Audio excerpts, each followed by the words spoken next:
Bonjour à toutes et à tous et bienvenue à ce webinaire organisé par le groupe Vive avec ESS France. Vous êtes donc sur la plateforme GoToWebinar, ce qui implique que les participants ont leur micro et leur caméra coupés. Néanmoins, n'hésitez pas à poser des questions via l'onglet questions ou à chatter. Tout au long de ce webinaire, il y aura des temps de questions-réponses avec les participants. Et donc, vous pouvez tout à fait poser toutes les questions que vous avez en tête. Je vais maintenant laisser la parole à Émilie Banny-Dussolier qui vous expliquera tout simplement la suite des opérations et comment va se dérouler ce webinaire.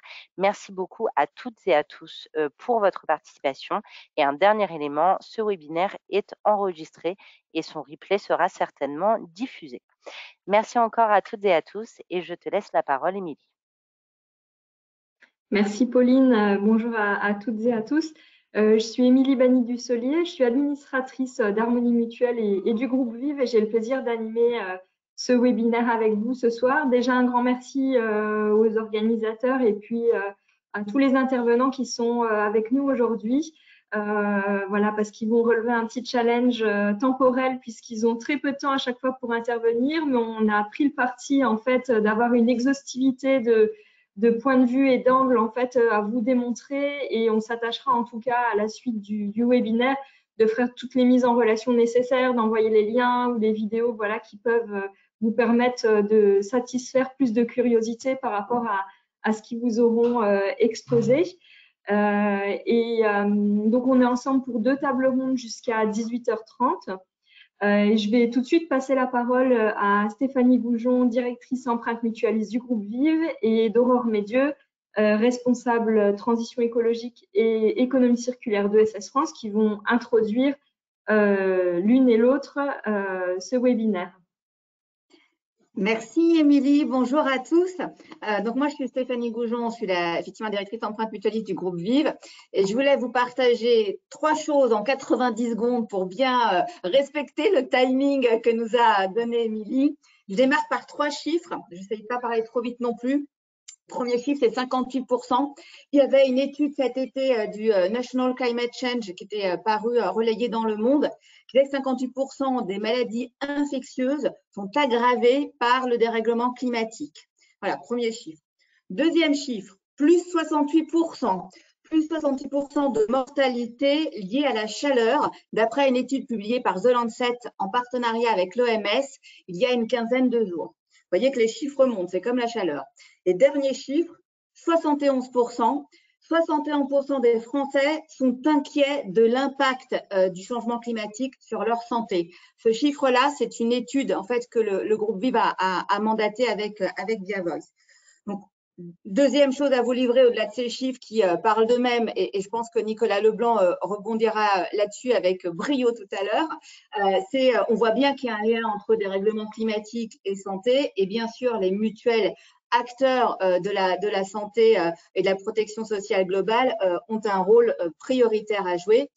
Et plus globalement, c'est probablement un sujet sur lequel toute l'économie sociale et solidaire peut vraiment être fer de lance.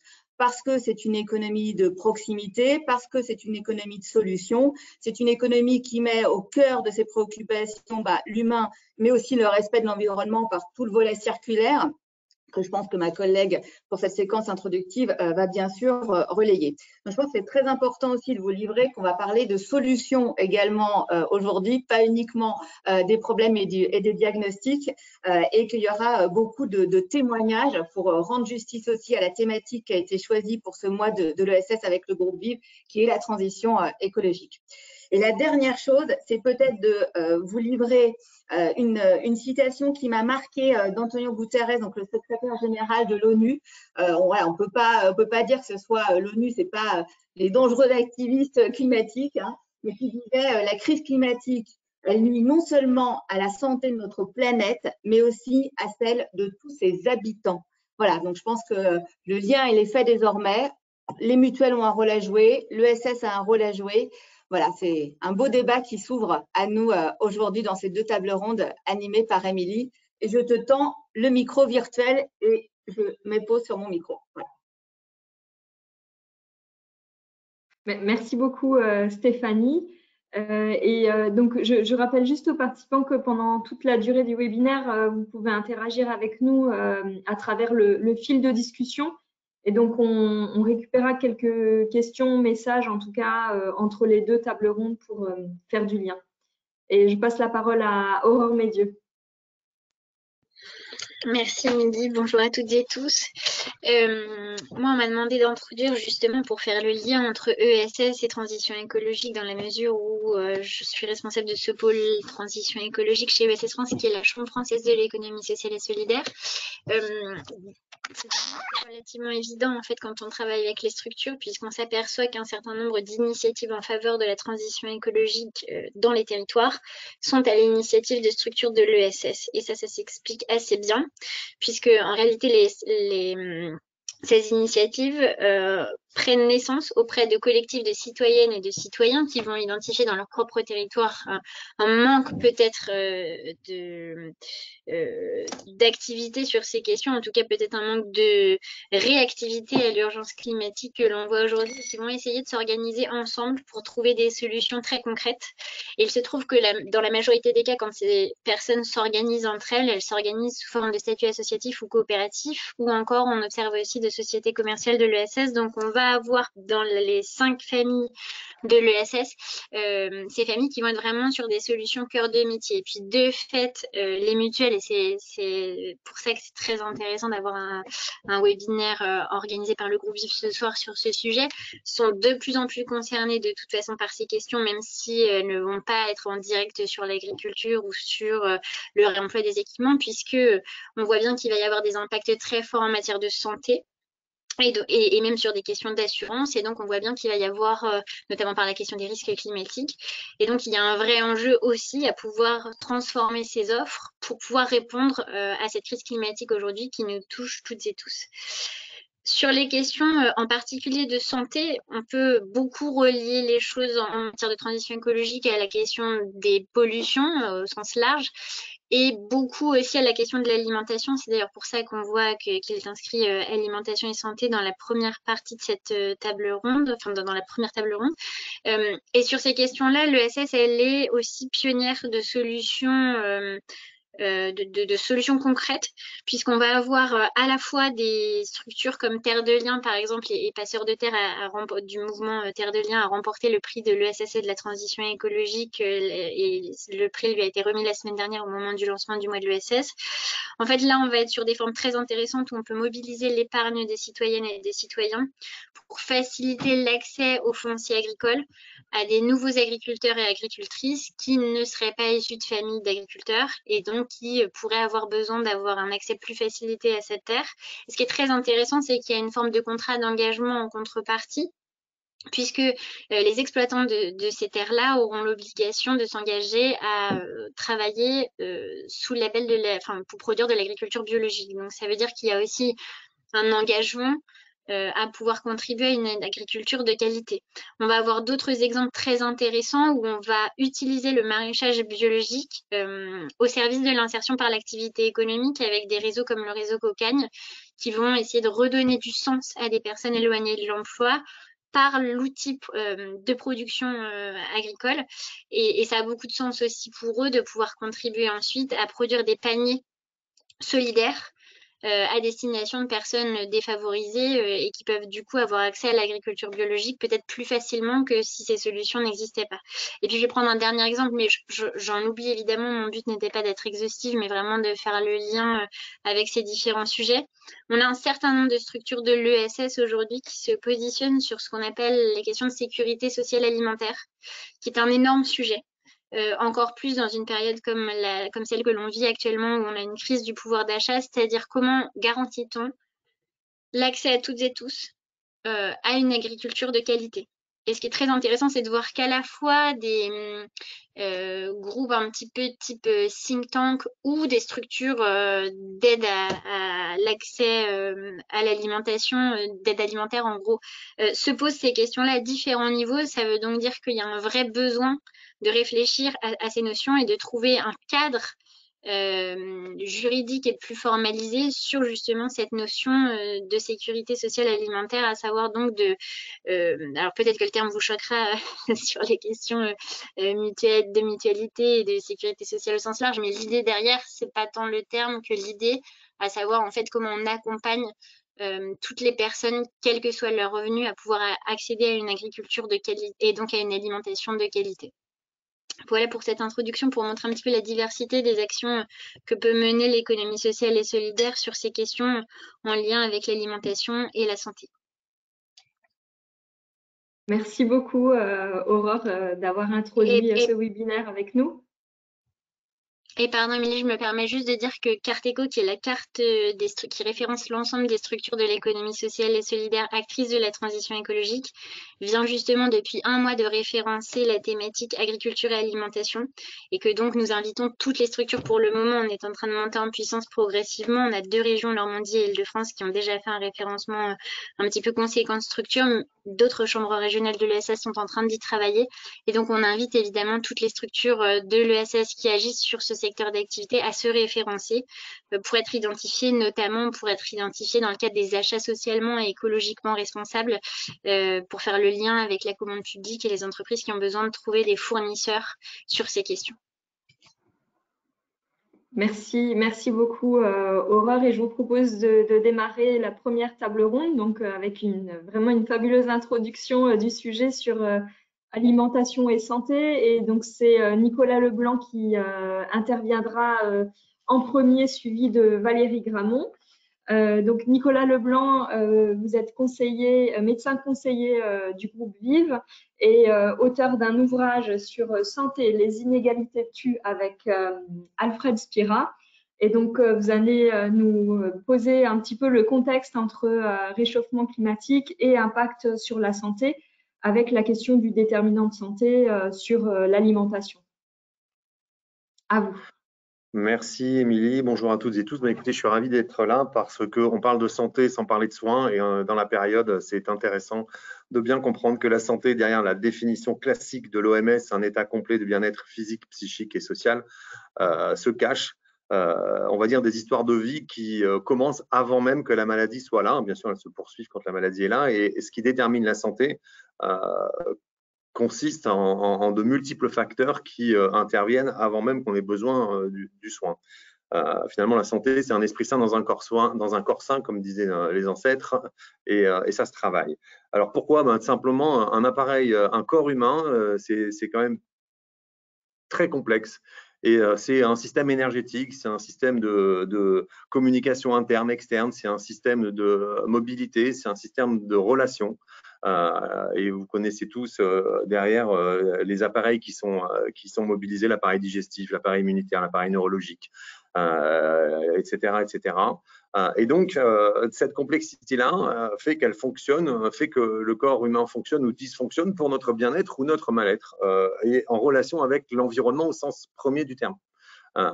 Et cet environnement, il est fondamental parce que finalement, la santé, c'est la somme de comportements et d'expositions, pourrait-on dire. Et on peut y rajouter, bien sûr, de ce qui nous constitue, à savoir notre génétique et les éléments biologiques corrélés. Et donc, les comportements sont multiples, ils sont soumis eux-mêmes à l'environnement, notamment à des environnements sociaux, mais qui font partie des facteurs de risque environnementaux. Fumer dans les années 50, c'était quelque chose d'extrêmement valorisé socialement. Ça allait moins après un travail considérable en santé publique, pour prendre un exemple simple. Donc, les comportements et les expositions conditionnent notre état de santé, de telle sorte à ce que la maladie arrive le plus tard possible et que l'espérance de vie, qui est le bon indicateur, soit la meilleure possible, et si possible sans incapacité. Donc les expositions, elles sont multiples, elles sont physiques, chimiques, biologiques. Alors il y a bien sûr les expositions physiques classiques, en dehors des modifications du climat, mais c'est la réaction au froid, les radiations, etc., etc. Mais les modifications climatiques, et les spécialistes du climat pourraient l'expliquer encore plus en détail, font qu'on est face à des modifications de ces expositions. physique. Par exemple, on parle sur les températures, on parlait d'exposition au froid, c'est l'hiver 54 de l'abbé Pierre. Maintenant, on est sur des mortalités accrues liées à la chaleur et aux épisodes caniculaires de chaleur extrême. 19 000 morts pardon, pour la canicule de 2003, avec généralement des surmortalités pendant que les étés se réchauffent, qui sont de plusieurs milliers à chaque année quasiment. Les expositions chimiques, et là, c'est tout le secteur des pollutions. Pollution de l'eau, pollution de la nourriture, et des expositions biologiques qui sont liées à des modifications de niches écologiques qui font que les maladies infectieuses peuvent se développer ou se modifier. Je vais vous donner 2 exemples. C'est le moustique tigre qui maintenant est présent dans 70% des départements français et qui donne quelques maladies dites autochtones et plus d'importation, comme le chikungunya, etc., etc. Toutes ces maladies qui étaient exotiques jusqu'à un certain temps. Il y a eu des premiers cas autochtones cet été en France. Et puis la maladie de Lyme avec une modification du vecteur qui sont des tiques et qui fait que c'est une maladie assez rare il y a 20 ou 30 ans qui est en train de prospérer sur l'ensemble du territoire. Donc on voit bien que quand on parle de santé, et les changements environnementaux, ils sont d'ordre biologique et au sens large du terme, climatique, avec tout ce que ça impacte sur la chaîne du vivant, mais aussi sur la question des comportements sociaux. Et ça, c'est important. Si on doit donner quelques chiffres, la santé est un fait social pour 2/3 de ses déterminants. Et il y a 33% de ce qui détermine les espérances de vie et leurs différences est lié à la biologie et à l'accès aux soins. Donc, sa biologie, sa génétique et l'accès aux soins représentent 33% des déterminants de santé. Tout le reste, ce sont des déterminants sociaux et environnementaux. Les conditions de travail, le niveau d'éducation, etc., etc., etc. Et ce qu'on sait, et on l'a étudié avec Alfred Spirin, épidémiologiste de renom dans le bouquin, c'est que les modifications environnementales, elles ont 2 impacts en termes d'inégalité de santé. La première chose, c'est le fait que les personnes les plus vulnérables socialement sont plus vulnérables d'un point de vue sanitaire aux modifications environnementales. Elles sont plus sensibles, puisque plus vulnérables, plus sensibles aux pollutions, plus sensibles aux accès de chaleur. C'est très simple, quand vous vivez dans une tour en haut au 30e étage d'une tour et que vous êtes dans une passoire thermique comorbide, parce qu'il y a plus de comorbidité, obèse, diabétique, etc., vous avez plus de risques de subir la canicule que quelqu'un qui est en pleine forme dans une maison climatisée. Premier exemple. Donc, le changement environnemental induit des inégalités de santé qui seront liées à la vulnérabilité. Et la deuxième chose, qui est un facteur de risque pour les populations les plus vulnérables aussi, la deuxième facteur de risque de ces inégalités, c'est le fait d'avoir moins de degrés de liberté pour s'extirper de ces changements environnementaux.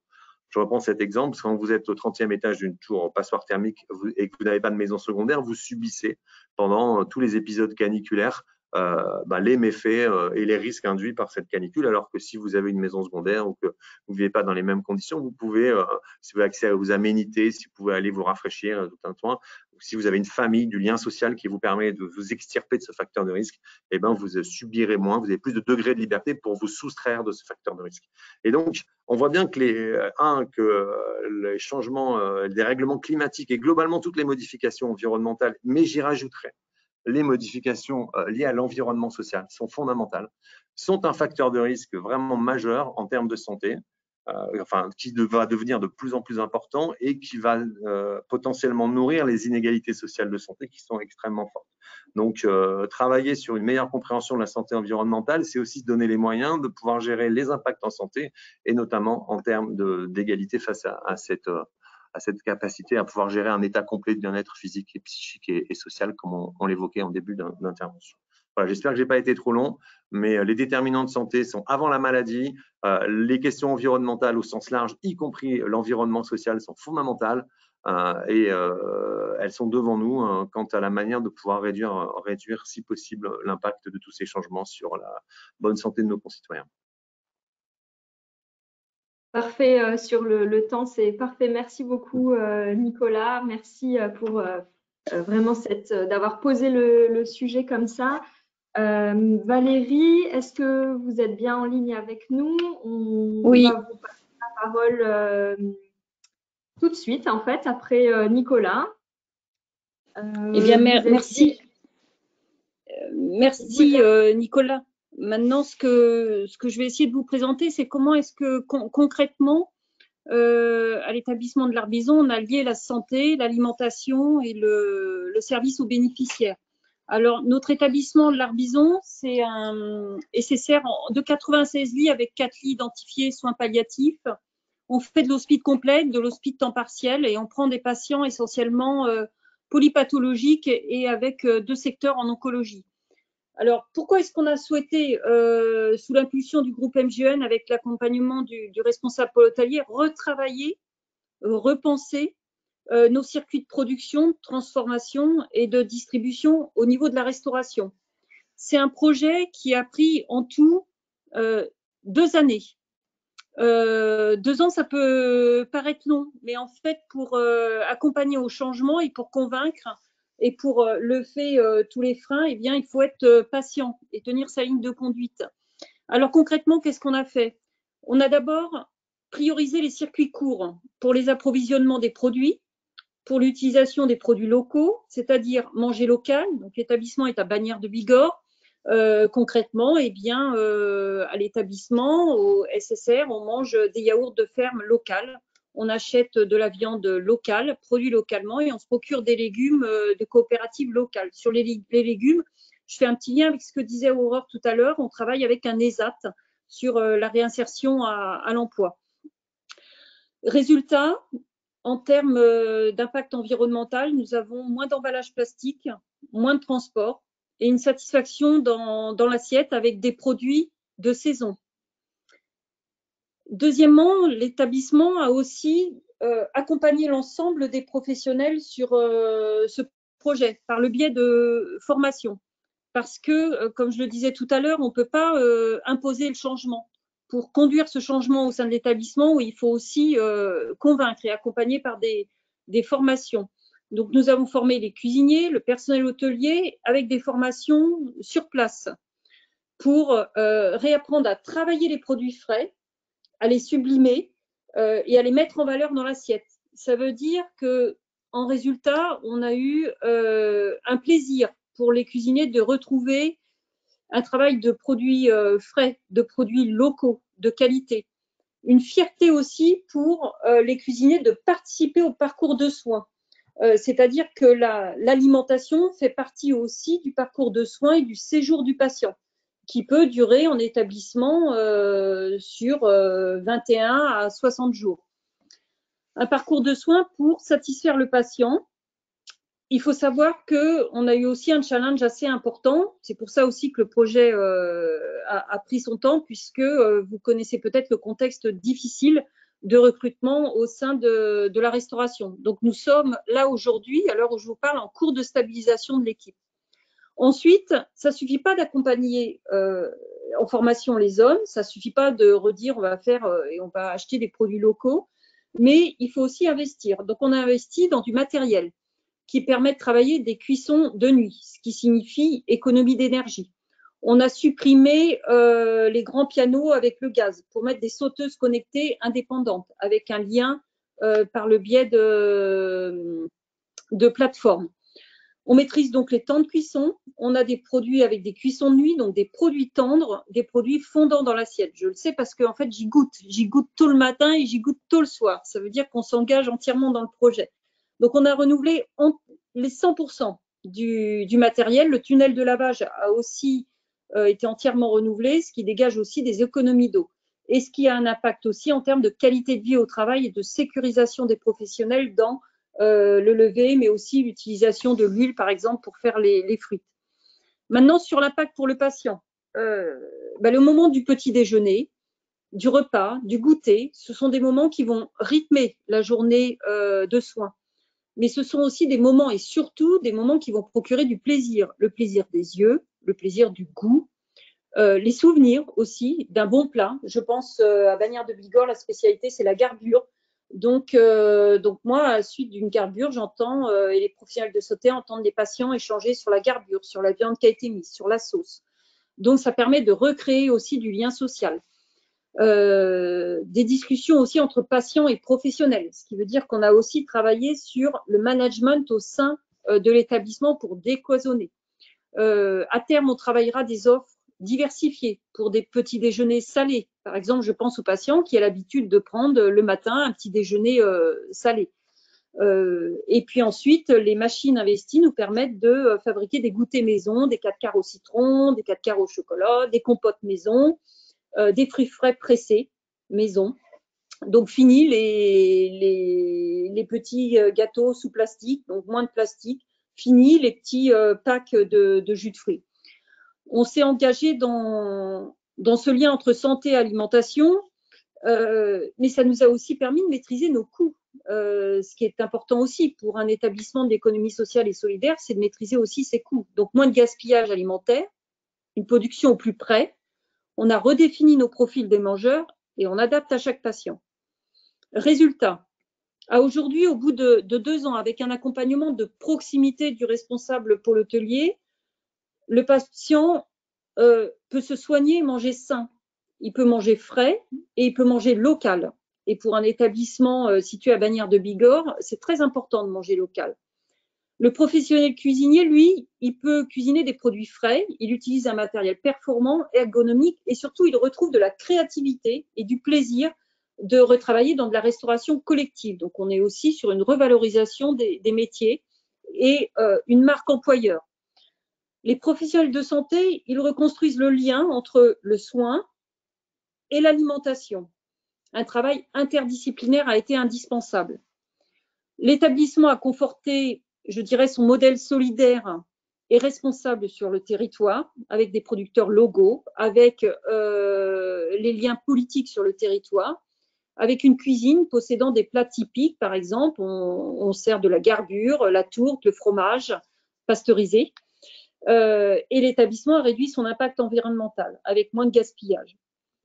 Pour terminer rapidement et respecter le temps qui m'est imparti, puisque je pourrais en parler longtemps, comme ça fait 2 ans que nous travaillons sur ce projet, les quelques conseils, c'est définir clairement ses objectifs,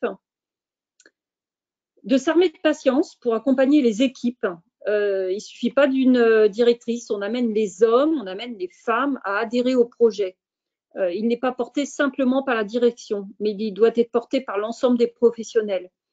Garder un accompagnement de terrain avec une expertise de terrain et puis, je dirais, savoir goûter tôt le matin les plats, goûter tard le soir les plats et les faire goûter aux professionnels. Goûter les viandes tendres des cuissons de nuit aux professionnels. Moi, j'ai redécouvert la cuisson de nuit, et faire goûter aux professionnels parce que c'est en embarquant les professionnels qu'on va embarquer l'ensemble de l'établissement.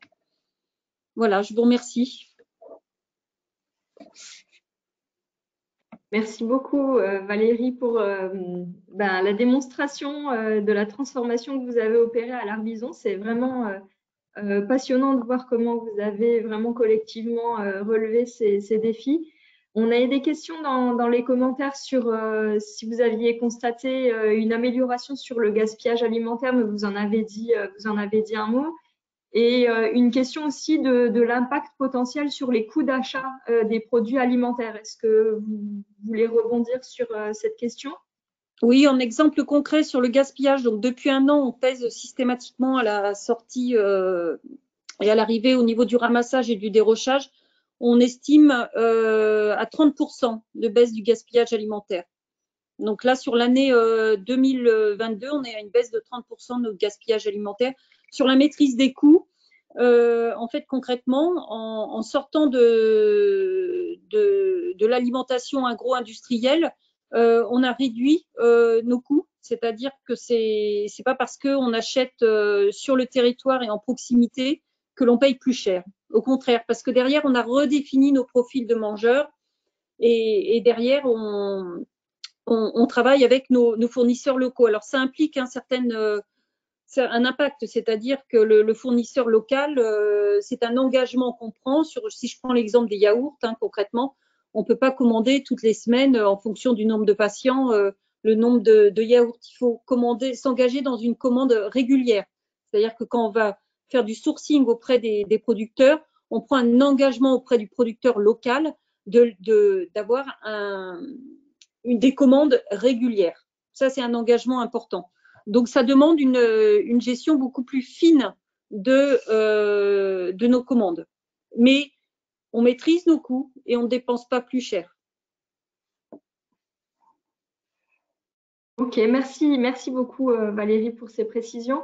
Sur la clôture de cette première table ronde, on a un petit temps, voilà, où on peut vous adresser des questions ou des commentaires. Et je voulais repasser la parole à Nicolas Leblanc. On avait un commentaire dans le fil de discussion d'un ou d'une des participants sur la question de la protection sociale au sens large, avec l'idée qui est promue par le BIT, le Bureau international du travail et des Nations unies sur le socle de protection sociale, qui comprend aussi justement cette question de l'alimentation, du logement. Est-ce que vous avez un mot à partager sur le sujet avant qu'on enchaîne sur la deuxième table ronde? Merci déjà pour la question. Moi, alors, je n'ai pas en tête le socle et le périmètre du socle dont il est fait mention là. La question globalement, c'est que la protection sociale, c'est par rapport à des risques. Les systèmes de protection sociale adressent des risques sociaux. Ceux qui sont très connus, c'est comme dans notre pays, qui est un des pays qui est les mieux protégés d'un point de vue systémique. C'est le risque maladie, le risque grossesse, le risque retraite, le risque famille et puis plus ou moins le risque emploi. Il n'est pas forcément classé systématiquement dans la protection sociale. On voit bien qu'à travers ces risques-là, en France en tout cas, on a un niveau qui est un des meilleurs au monde et qu'on a malgré ce des inégalités sociales de santé qui sont majeures. Je le mentionnais tout à l'heure, 5% d'espérance, et pour l'illustrer de manière très claire, c'est 5% des personnes, des hommes les plus riches par rapport aux plus pauvres. Il y a 13 ans d'espérance de vie, de différence d'espérance de vie entre les deux. Donc on a un très bon système de protection sociale. Pourquoi il ne fonctionne pas à plein en termes de réduction des inégalités? C'est-à-dire qu'une partie de nos concitoyens n'ont pas accès à la santé qu'ils pourraient revendiquer. C'est parce que les déterminants de santé sont en dehors des risques adressés par le système de protection sociale. C'est santé au travail, c'est le niveau d'éducation, c'est le logement, c'est les conditions de vie en général, c'est le lien social, c'est etc. La pauvreté, et la capacité à pouvoir avoir les revenus de subsistance de base. Et donc, ça, le système de protection sociale l'adresse très peu et je ne crois pas que la question du socle dont il est fait mention, puisqu'on est dans les organisations internationales, BIT et ONU, soit suffisant pour que la France puisse s'inspirer de ce socle-là de manière puissante pour réduire ces inégalités sociales de santé. C'est bien au niveau international, mais ce que je crois, c'est qu'à un moment donné, en tout cas les questions environnementales, on revient sur la nutrition, j'ai donné un exemple, puisque j'ai la parole encore pour 35 minutes, c'est ça puisque j'ai la parole, reprenons sur les questions nutritionnelles, puisque après cette belle présentation de Valérie qui nous a fait voyager dans le sud-ouest, c'est la sédentarité et l'obésité sont des éléments corrélés en France et qui ne cessent d'augmenter, notamment chez les jeunes, mais pas que. On a un nombre de Français en surpoids qui est colossal. On est à plus de 4, je crois que c'est 40%, enfin, c'est colossal. Et pourquoi? Parce que les comportements ont changé, de vie ont changé, les comportements alimentaires, mais aussi les comportements, on est beaucoup plus sédentaire, hein, et donc il y a de multiples éléments qui viennent expliquer ça. Et puis après, il y a les questions des pollutions. Je ne reviens pas sur les questions des pesticides, etc., et des perturbateurs endocriniens. Donc, on voit bien qu'à un moment donné, si on veut agir, il faut qu'on prenne les risques de santé là où ils sont, en dehors d'un système de protection sociale tel qu'il est paramétré aujourd'hui dans notre pays.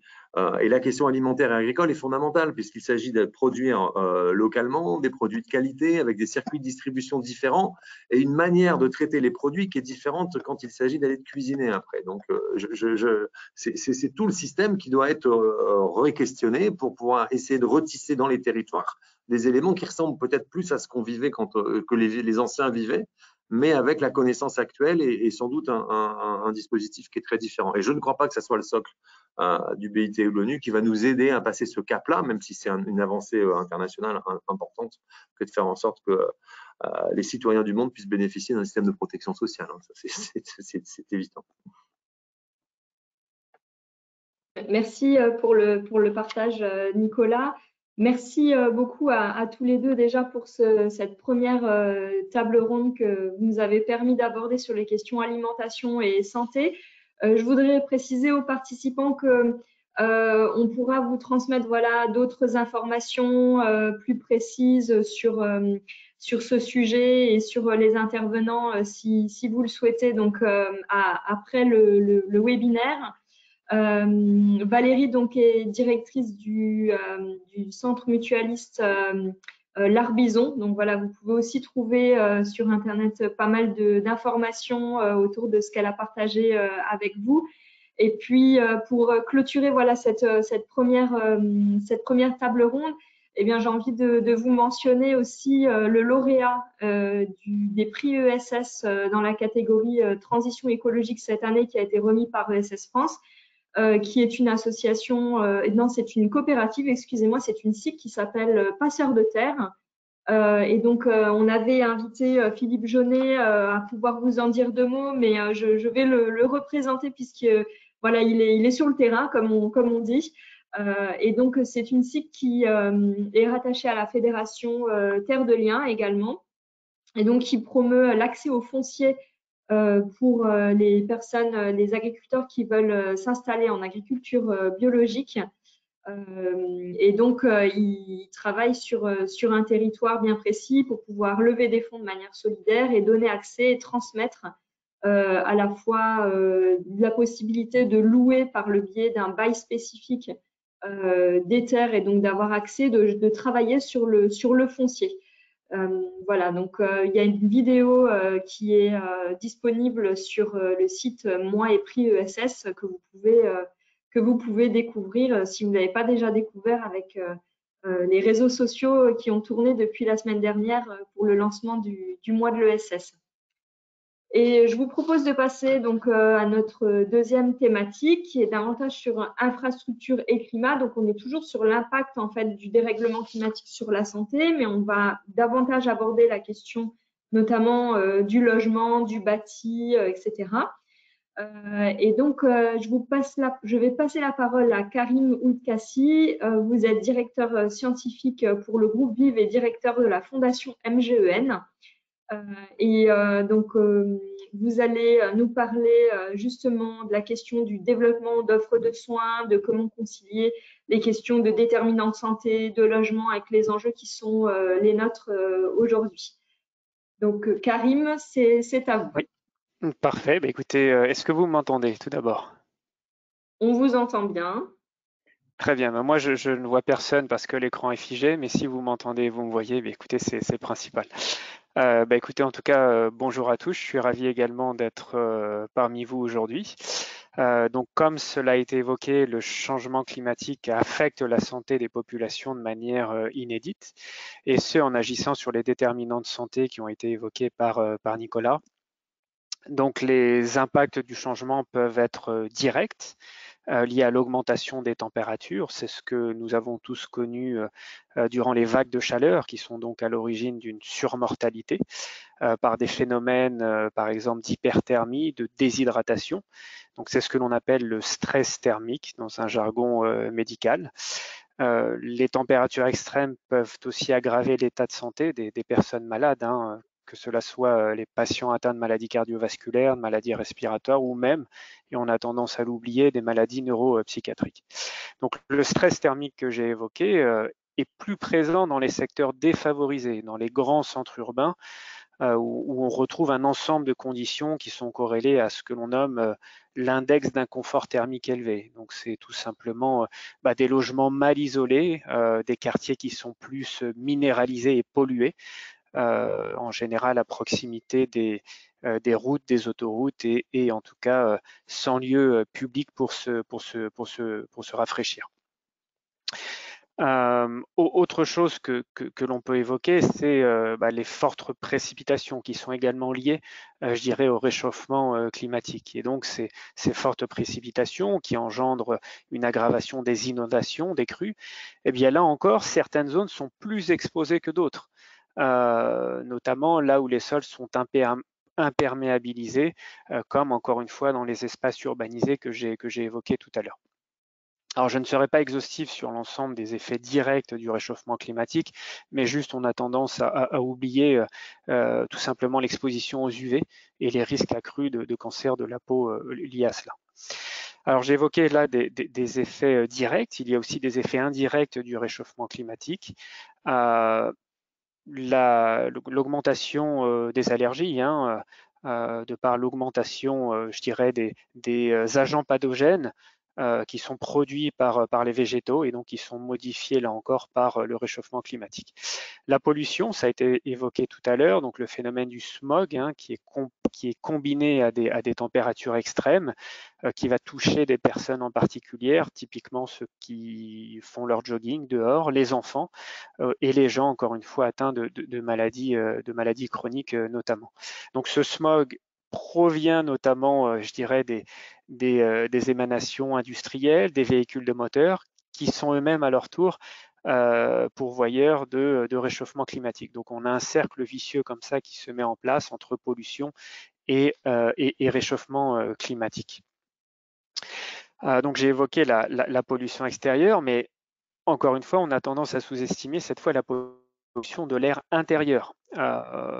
Et donc pour évoquer le domicile qui sera évoqué tout à l'heure par Arcade Vive, juste pour rappel, nous passons 14 heures par jour en moyenne chez nous et l'air n'est pas toujours de bonne qualité. Voilà, on peut être exposé à des polluants, des moisissures, des matériaux de construction, des meubles, des produits d'entretien, des peintures. Et à ce titre, je vous invite à aller sur le site de la Fondation d'entreprise MGN pour la santé publique où nous avons publié un certain nombre d'études en lien avec l'INSERM, justement sur les effets des polluants intérieurs sur les risques de décompensation et les risques de l'asthme par exemple. Et donc, il s'agit d'agir sur la qualité de l'air intérieur, sur le bâti pour améliorer la santé de ce point de vue-là.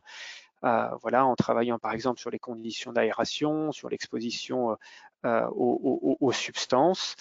Et on voit bien finalement que cette problématique d'aménagement de l'habitation face à la pollution intérieure fait écho aux problématiques d'adaptation des logements au réchauffement climatique. Et donc on comprend dès lors que les actions sur l'habitat doivent s'inscrire dans une problématique plus globale de l'aménagement du territoire, que cela soit les politiques du transport, des mobilités, de l'enfance, de la culture, des politiques de la ville, du logement, de la cohésion sociale, sans être exhaustif. On peut ainsi citer les actions de développement de la nature en ville, que cela soit en végétalisant les toits, en tenant compte de l'ensoleillement, des ombres portées, de la circulation de l'air et l'utilisation des matériaux dans les constructions d'une manière générale. On pourrait aussi citer les éco-quartiers de ce point de vue-là. Donc juste, j'aimerais revenir sur un élément qui a été évoqué par Nicolas en conclusion. Donc, il a évoqué le fait que le changement climatique est un facteur de vulnérabilité des populations, de vulnérabilité sociale. En effet, les impacts du réchauffement climatique sont modulés en fonction de nos conditions sociales, des conditions d'habitat, des inégalités économiques, puis aussi d'accès au système de santé. Donc l'accès aux soins, donc je rappellerai de manière triviale que les différentes conséquences potentielles en matière de santé que j'ai évoquées se traduiront par une augmentation de l'utilisation du système de santé, soulevant la question de l'accès aux soins pour les populations les plus vulnérables. Alors, donc le système de santé comme solution par rapport aux problématiques de santé évoquées, mais il ne faut pas oublier que le secteur de santé contribue également grandement aux émissions des gaz à effet de serre. Il y a un certain nombre d'études qui estiment que finalement le système de santé contribue à hauteur de sa part dans le produit intérieur brut dans les émissions de gaz à effet de serre. Donc, on peut considérer que 10 à 12% de l'émission des gaz à effet de serre sont liées au système de santé en tant que tel. Et donc, oui, les établissements produisent des gaz à effet de serre de par leur chauffage, leur ventilation, la climatisation, les chaînes d'approvisionnement, les transports des patients, du personnel, etc. Il faut rappeler que les hôpitaux, par exemple, sont souvent le principal employeur sur un territoire donné. Et donc, il s'agit d'interroger aussi les composantes structurelles et non structurelles des établissements de santé en termes d'architecture, en termes de bâti, en termes de planification, de gestion du personnel, d'accès sur les lieux de travail et de transport d'une manière générale. Et donc, je dirais que le secteur de santé a un double rôle finalement. Un rôle, je dirais, de réduction de sa production locale de gaz à effet de serre, et un deuxième rôle de meilleure préparation pour les événements extrêmes qui seront à la fois plus fréquents et plus sévères. Et donc, le système de santé doit être à la fois un acteur de la décarbonisation, mais également un acteur d'une meilleure santé publique. Donc voilà ce que je peux vous dire en 5 minutes. Et en tout cas, je serais ravi d'échanger avec vous sur ces thématiques de réchauffement climatique en lien avec le bâti et en lien avec le système de santé d'une manière plus générale. Merci beaucoup, Karim, pour votre intervention bien complète. Quand on a préparé ensemble ce webinaire, vous m'avez dit aussi que ce qui était important pour vous, c'était d'envoyer des messages aussi positifs hein, dans les endroits où on intervient sur ces questions d'impact sur la santé, de dérèglements climatiques qui sont assez anxiogènes, de pouvoir dire et rappeler qu'on a tous une capacité d'agir et puis que dans l'ESS, c'est aussi un de nos fondements, en tout cas dans les structures, d'aller travailler avec les personnes, avec les bénéficiaires pour travailler sur leur capacité d'agir, chacun là où ils sont. Donc, ça revient à l'intervention de Stéphanie Goujon au démarrage de dire qu'on était aussi orienté solution en réalité, que le webinaire aujourd'hui, il a cette vocation de pouvoir montrer des exemples précis d'initiatives qui se font. Et donc, on en verra encore dans la suite des interventions. Je passe la parole à Noam Léandri. Vous êtes secrétaire général de l'ADEME. Et donc, si on se projetait en 2050, on revient sur la question du logement face aux enjeux qui sont les nôtres aujourd'hui en matière de transition écologique. Qu'est-ce que vous auriez envie de partager avec nous? Merci, bonjour, j'espère que vous m'entendez bien. Merci pour votre invitation. Donc voilà, je voulais vous encourager à vous projeter en 2050 lorsqu'on aura atteint la neutralité carbone. Vous savez, c'est notre objectif national, puis également européen, puis on espère bientôt mondial, arriver à la neutralité carbone en 2050, ce qui nous permettra d'éviter un réchauffement très très fort de la planète qui fera qu'elle sera plus fait vivable, en tout cas pas telle qu'on la connaît aujourd'hui. Donc il va falloir qu'on change nos comportements et qu'on change pas mal de choses. Donc, on a fait travailler une centaine d'experts à l'ADEME pour imaginer quelle serait la France en 2050, qui serait neutre en carbone, et on a dressé 4 scénarios. Scénarios qui jouent sur soit plus de sobriété, soit plus de technologie verte de préférence pour pouvoir essayer de réduire notre impact ou de compenser notre impact. Ça, c'est plutôt le rôle des technologies. On compense, c'est-à-dire on va essayer on imagine qu'un jour, peut-être en mettant le paquet sur la recherche et développement, on aspirera dans l'atmosphère tout le CO2 qu'on a émis depuis 100 ans. Soit on fait de la sobriété, c'est-à-dire qu'on revient à la Terre et on réduit fortement notre impact. Et puis, il y a des scénarios un peu plus médians qui jouent sur ces deux facteurs. Sur le bâtiment en particulier, je vous invite à vous projeter en 2050. Vous rentrez chez vous, mais en fait, chez vous, c'est pas que chez vous. Chez vous, c'est de la cohabitation. Pourquoi? Parce qu'aujourd'hui, on voit que la taille des ménages diminue progressivement chaque année. C'est lié à la fois au fait qu'il y ait de la décohabitation. Les ménages sont de plus en plus petits, à l'allongement de la durée de vie aussi des ménages. Il y a de plus en plus de personnes seules qui vivent longtemps. Et donc, ça, aujourd'hui, c'est ce qui fait qu'on a un impact massif en termes d'artificialisation des sols ou en besoin de logement. Donc, du logement, c'est aussi du ciment. Donc, c'est quand même aujourd'hui 40% de la consommation de l'énergie, c'est le secteur du bâtiment. Une grosse partie de l'impact, le ciment, ça a un impact en CO2 extraordinairement élevé, à la fois parce qu'il faut chercher des matériaux, puis ensuite on les fait chauffer à très forte température, donc c'est extrêmement énergivore. Donc, le secteur du bâtiment a un impact très important, donc il faut le réduire. Donc, pour le réduire, comme je disais, il faut déjà réduire cet effet de réduction de la taille des ménages. On est à peu près à deux personnes en moyenne par logement. Il faudrait réussir à l'augmenter de 10 à 20%.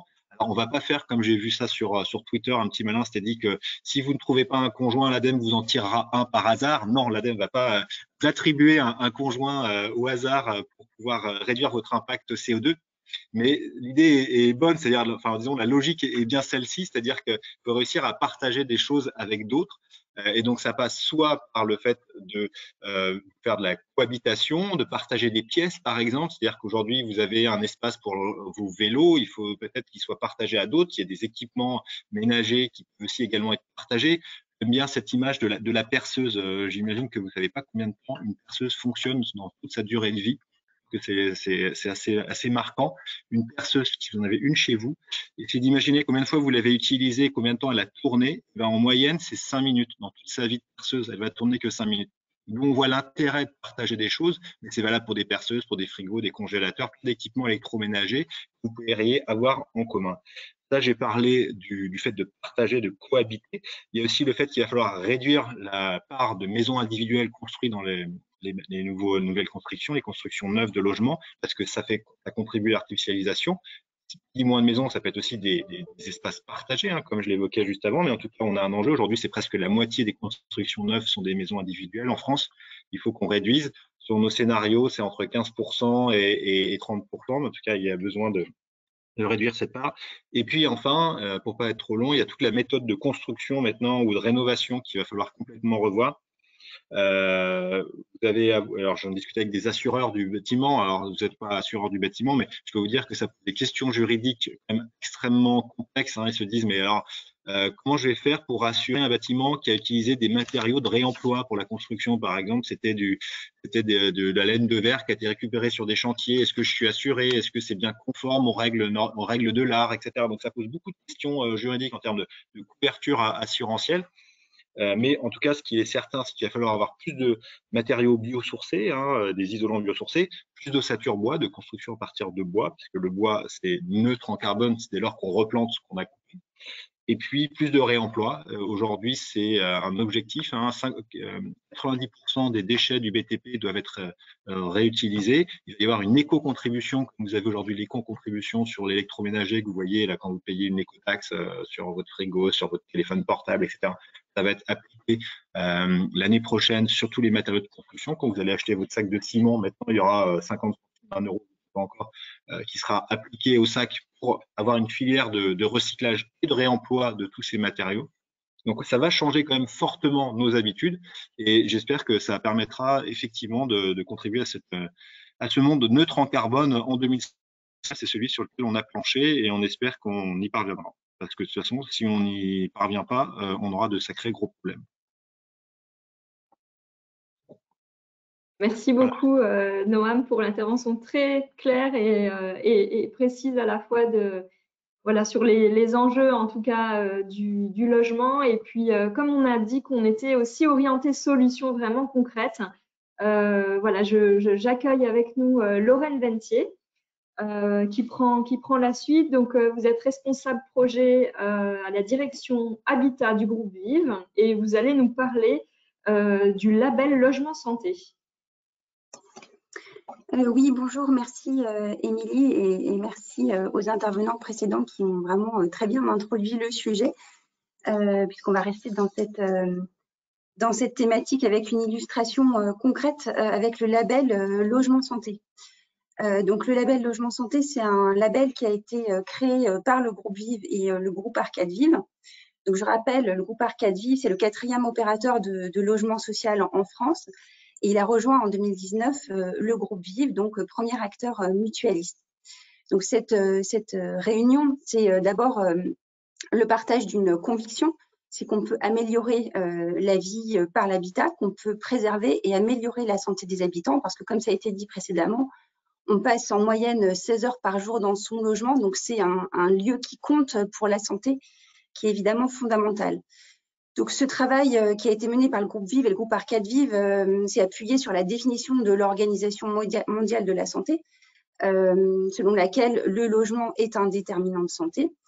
Et comme ça a été dit, santé prise au sens large, c'est-à-dire l'absence de maladie et une santé physique, psychique et sociale. Et donc, c'est bien à partir de tous ces critères que donc ce label a été conçu. Donc, ça a été l'association des expertises métiers et habitat du groupe.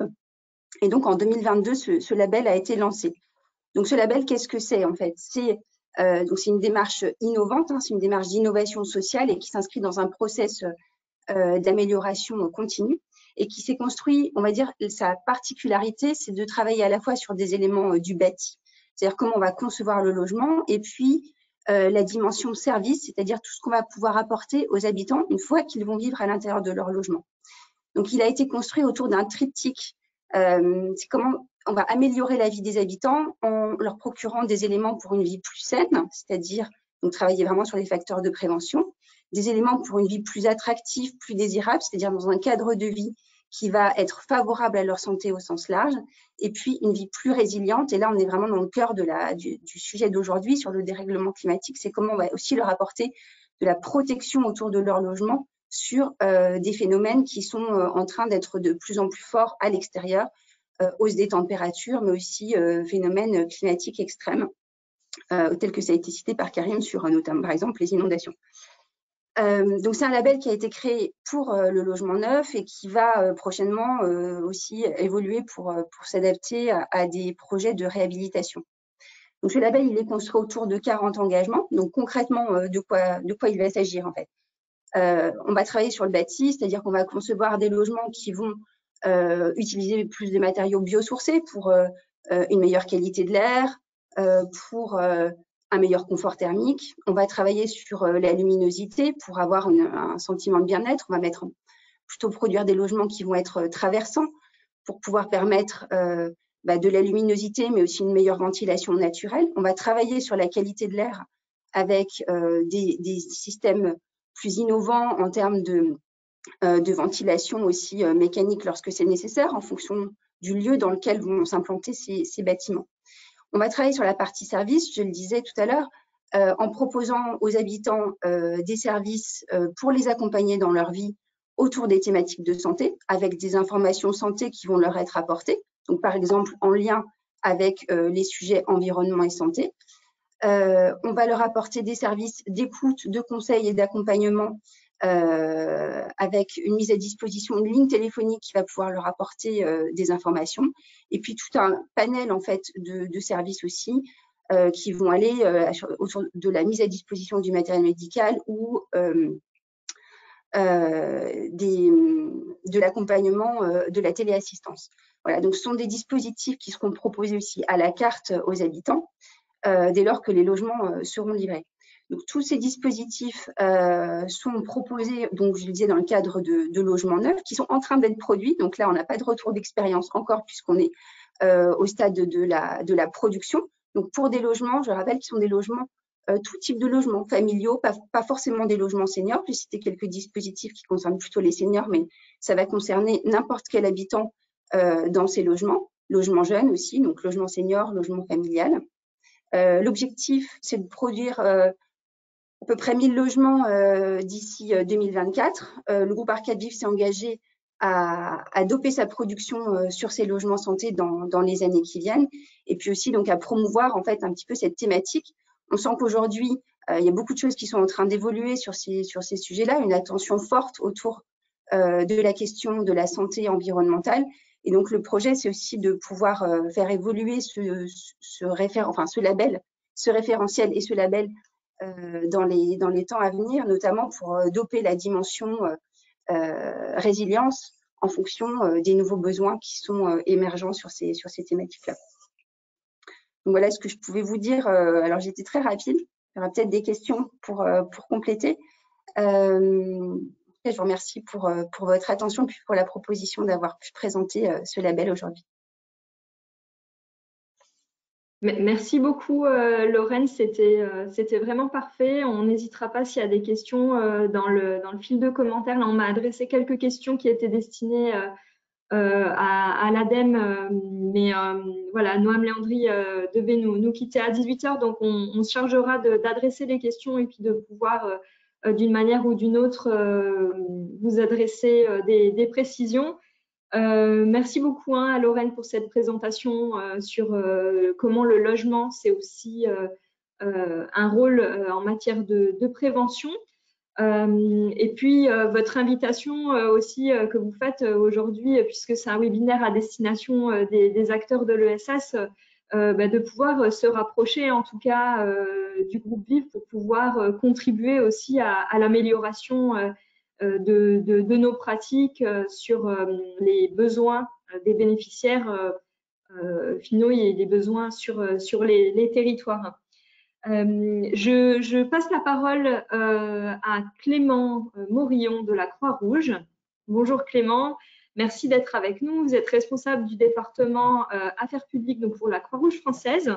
Et vous allez nous parler de l'intervention de la Croix-Rouge qui a l'habitude d'intervenir dans des situations de crise, d'urgence, parfois extrêmes, donc de faire le lien entre les questions climatiques et puis voilà cette intervention d'urgence. Et puis j'en profite aussi pour remonter une question qui est apparue dans le fil de discussion un peu plus tôt. Peut-être que vous aurez quelques éléments à nous donner. En tout cas, je vous l'adresse et puis on verra si jamais on a des réponses maintenant. Mais quelqu'un posait la question de savoir si on avait constaté des déplacements de population en France suite aux épisodes de crise climatique qui se sont produits cet été. Donc, j'imagine qu'on fait référence notamment aux questions de canicule, d'incendie. Un peu plus tôt dans l'année, on a connu quand même des inondations dans certains départements. Et donc, voilà, effectivement, c'est une question intéressante puisqu'elle se pose à l'échelle planétaire. On peut imaginer, on peut s'interroger sur est-ce qu'on observe ce constat dans notre pays. Donc, je vous laisse la parole, Clément. Merci beaucoup. Très bonne question. Merci, Émilie. Bonjour à toutes et tous. Donc, effectivement, la question qui nous a été posée, c'est pourquoi est-ce qu'une association humanitaire comme la Croix-Rouge se mobilise également sur ce sujet. On a vu beaucoup de choses avec les précédents intervenants, les conséquences liées au changement climatique et des solutions pour y faire face. Je vais rentrer un petit peu dans quelques exemples, peut-être, des situations d'urgence. Et puis, j'espère que c'est une intervention qui rebouclera avec l'introduction de Stéphanie Goujon sur les impacts du changement climatique, mais aussi sur le rôle de nos organisations ESS, puisque nous sommes dans le mois de l'ESS. Alors, pourquoi la Croix-Rouge se mobilise? D'abord parce que nous observons au quotidien les conséquences des changements climatiques. En 2020, en 2021 et en 2022, ça a été des années de mobilisation exceptionnelles pour notre association. Alors, il y a évidemment la crise sanitaire, il y a la crise humanitaire liée à l'Ukraine, mais il y a également de nombreuses urgences liées aux conséquences des changements climatiques. Je vais en citer quelques-unes pour vous montrer que ça concerne tout le territoire, France et Outre-mer. Tempête Alex dans les Alpes-Maritimes en octobre 2020, cyclone Batiraï à La Réunion en janvier 2022, tempête Eunice dans le Nord en février 2022, et puis évidemment les feux de forêt en Gironde cet été auxquels on pense toutes et tous. Je vais donner quelques chiffres. Près de 450 bénévoles ont été mobilisés pour accompagner les populations. Des bénévoles venus de 20 départements parce que localement, on n'avait pas nécessairement la capacité de réponse et qui ont permis d'ouvrir 6 centres d'hébergement. Ça montre l'importance du dispositif qui a été mis en place cet été. Au niveau international, on partage bien sûr les conclusions du rapport qui a été publié il y a quelques jours par le Programme des Nations Unies pour l'environnement, juste avant la COP27 bien sûr. Et c'est un rapport qui souligne l'écart entre les besoins et les perspectives en matière d'adaptation au changement climatique. Et c'est la raison pour laquelle la Croix-Rouge française appelle à engager cette adaptation. D'abord parce que nous devons nous préparer à la multiplication et à l'intensification des crises. J'en ai cité quelques exemples. Vous trouverez plusieurs chiffres et plusieurs éléments dans le rapport prospectif qui a été édité par la Croix-Rouge française avec Futurible, qui s'appelle Anticiper 2030. On reprend par exemple des données de la Fédération française des assurances, qui estime que sur la période 2020-2050, la facture des sinistres climatiques pourrait doubler par rapport aux 30 années précédentes et passer à 143 milliards d'euros d'ici 2050. Autre exemple, selon le CNRS, une crue centenale en Île-de-France pourrait provoquer des évacuations de plus de 700 000 personnes. Alors, pour l'instant, je n'ai que des chiffres sur les déplacements de population liés aux crises à l'instant T, mais la question était assez juste. On peut anticiper éventuellement de potentiels déplacements de population liés à l'anticipation de ces crises également. Alors, pour engager l'adaptation, il y a 2 volets que je voudrais détailler. D'abord, celui de la capacité de transformation des organisations de l'ESS elles-mêmes. Je pense que c'est une force pour nos organisations. La Croix-Rouge française, c'est 100 000 volontaires, 60 000 bénévoles, 17 000 salariés, 20 000 étudiants. Donc, si ces 100 000 volontaires eux-mêmes s'engagent sur l'adaptation au changement climatique, vous imaginez la capacité de transformation que cela représente. On a l'adaptation, mais on s'engage également sur l'atténuation, en particulier dans cette période où nous recherchons des plans de sobriété. On a cette capacité de transformation interne et puis on a aussi un rôle à jouer à l'externe et c'est là-dessus que je vais détailler un petit peu la fin de mon propos. Sur nos champs d'activité, pour la Croix-Rouge, ça repose sur notamment 3 piliers. D'abord, le développement du lien social. C'est important de parler des infrastructures. On a vu l'enjeu du logement tout à l'heure, mais il y a aussi le lien social qui a un rôle important à jouer dans l'adaptation au changement climatique. Je cite souvent l'exemple des sapeurs-pompiers. Les sapeurs-pompiers de Paris réalisent annuellement près de 500 000 interventions. Il y en a 20% de ces interventions qui sont à caractère social et qui concernent des personnes isolées. Sur ces 20%, dans 70% des cas, les sapeurs-pompiers estiment que l'aide d'un voisin ou d'un passant aurait pu suffire. Ça montre bien finalement que le lien social, dans 70% des cas, il peut résoudre la problématique rencontrée par la personne. Et à la Croix-Rouge française, on l'observe notamment en période de canicule pour les personnes isolées et les personnes âgées. Donc, premier levier, développer le lien social. Deuxième levier, très Croix-Rouge, c'est de généraliser la formation aux gestes et comportements qui sauvent. Je vais revenir sur l'exemple de la tempête Alex que je vous ai cité dans les Alpes-Maritimes. On a vu à cette occasion des populations qui ont eu des mauvais réflexes.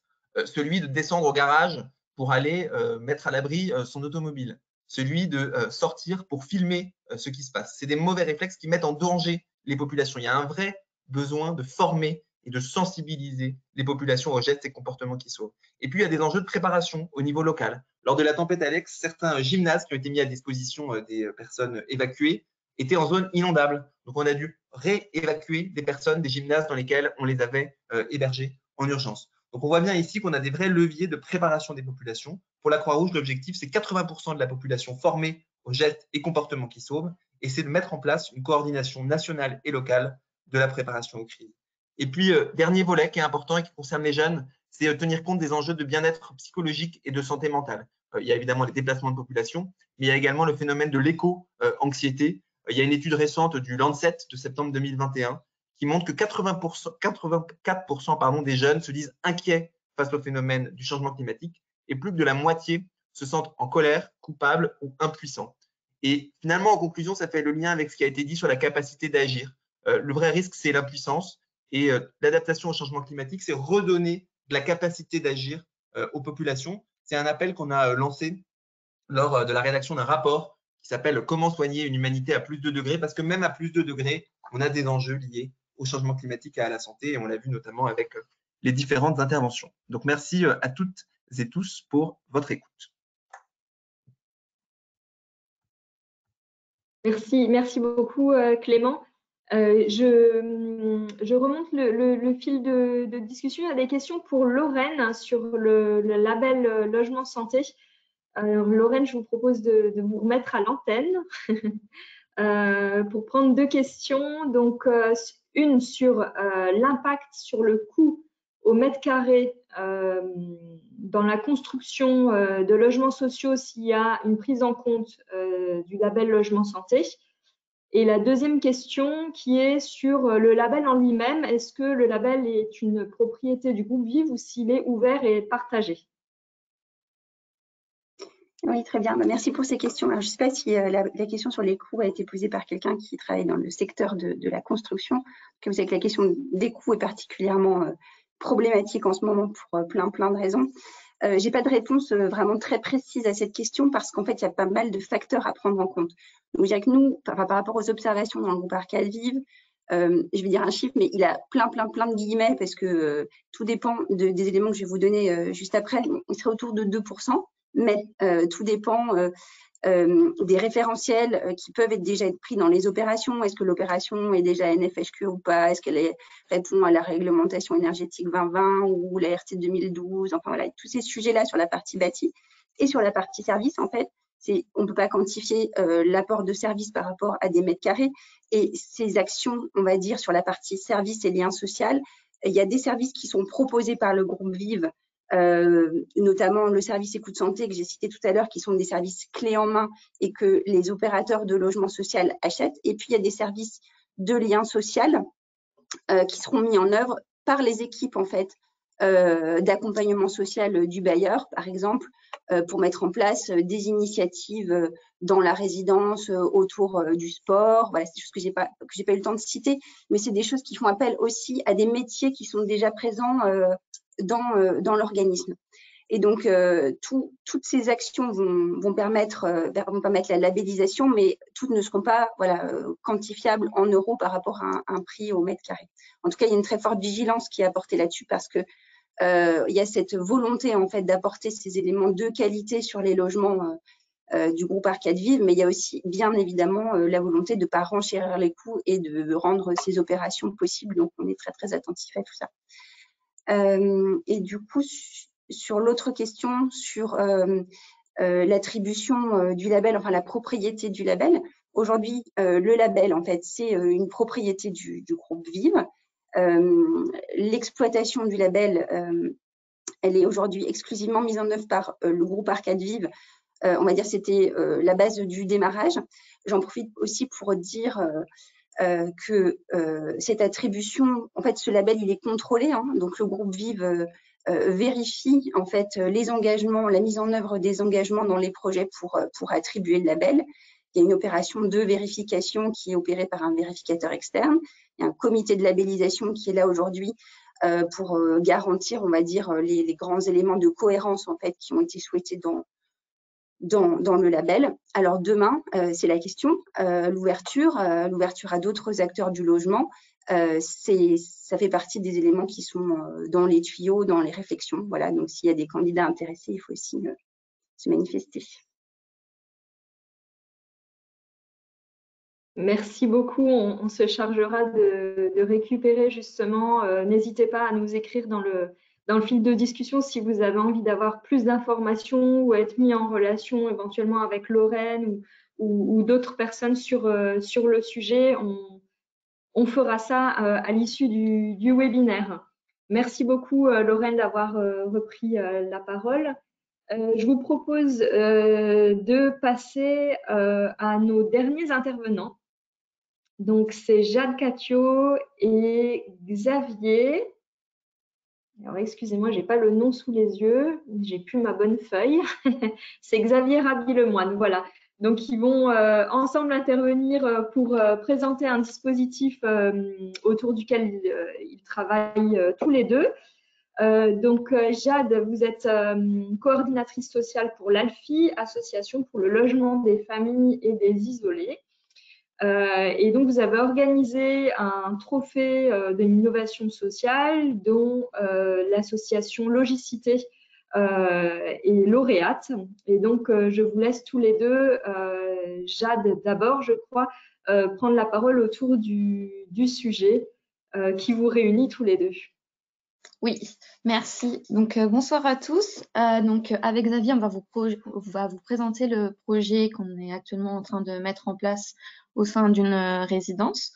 Donc, avant ça, on va quand même vous présenter les missions de nos structures respectives, donc à savoir, pour ma part, l'ALFI et pour Xavier, Logicité. Donc, l'ALFI, c'est l'association du groupe Arcade Vive. Elle intervient pour le compte de ses adhérents et les ESH du groupe Arcade Vive et elle est également gestionnaire de structures temporaires et médico-sociales situées en Île-de-France, en Bretagne et en Normandie. Depuis quelques années, elle se développe de plus en plus en province.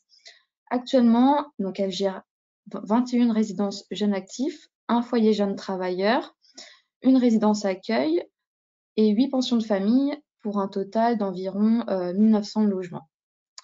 Voilà pour la petite présentation de l'ALFI. Xavier, je te laisse faire Logicité. Bonjour à tous.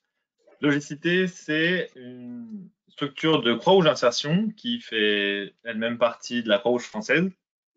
Croix-Rouge Insertion, c'est national. Il y a une douzaine d'établissements partout en France qui ont chacun des cœurs d'activité différents, mais qui ont tous en commun l'insertion professionnelle. Logicité, on est basé en Île-de-France et on lutte contre la précarité énergétique via l'expertise de nos salariés en parcours d'insertion. C'est-à-dire qu'on recrute des personnes éloignées de l'emploi, on les forme au métier chez nous, d'une part médiateur en économie d'énergie, donc pour réaliser des diagnostics énergétiques, que je détaillerai un peu plus tard, et de l'animation, donc de la sensibilisation aux économies d'énergie. Et ça, ce sont nos animateurs qui la font. Et au-delà de ça, on accompagne nos salariés vers des emplois durables en fonction de leur projet professionnel.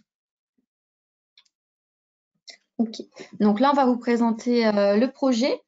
Donc, ce projet, il est financé par Action Logement.